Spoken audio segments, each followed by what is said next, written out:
چنانچہ حدیث پاک میں آتا ہے قیامت کے دن سب سے پہلے جہنم میں ڈالنے کے لیے اللہ ایک عالم کو بلوائیں گے. میرے بندے تو کیا لایا؟ یا اللہ میں تو عالم تھا، لوگوں کو دین کی دعوت دیتا تھا، میں نے تو مدارس بنوائے، مسجدیں بنوائیں، ہزاروں شاگرد پیچھے چھوڑ کے آیا. اللہ فرمائیں گے ہاں تو نے یہ سارا کام اس لیے کیا کہ تجھے بڑا عالم کہا جائے. فقط قیل، تجھے دنیا میں بڑا عالم لوگوں نے کہہ دیا، میرے پاس دینے کو کچھ نہیں ہے، فرشتوں اس بندے کو لے جاؤ اور الٹا کر کے جہنم میں ڈال دو. یعنی کسی شرابی، زانی، قاتل، جواری کو نہیں پہلے جہنم میں ڈالا جائے گا، ایک عالم کو جس کے اندر ریا تھی. پھر اللہ تعالیٰ ایک سخی کو بلوائیں گے. میرے بندے کیا لایا؟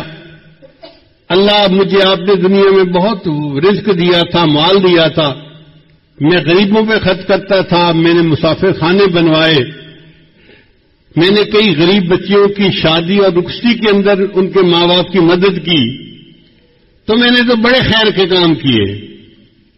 اللہ فرمائیں گے ہاں تو نے یہ سب کام اس لیے کیے کہ تجھے بڑا سخی کہا جائے.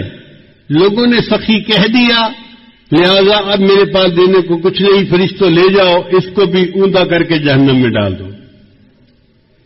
پھر تیسرے بندے کو لایا جائے گا، وہ شہید ہوگا.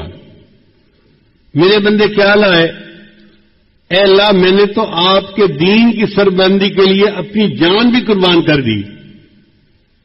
اللہ فرمائیں گے ہاں جان تو دی، مگر اندر تیری نیت یہ تھی کہ لوگ تجھے بڑا بہادر کہیں، بڑا مجاہد کہیں، تو لوگوں نے کہہ دیا، لہذا میرے پاس دینے کے لیے کچھ نہیں، فرشتوں لے جاؤ اس کو بھی الٹا کر کے جہنم میں ڈال دو.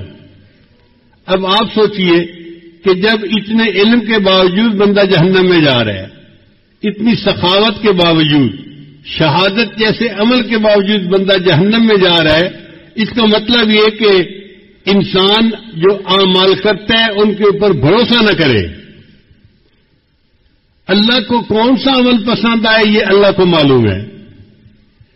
چنانچہ بہت ساری کتابوں میں ہم نے پڑھا کہ چھوٹے چھوٹے عملوں کی وجہ سے اللہ کو بندہ پسند آ گیا اور اللہ نے بخشش فرما دی.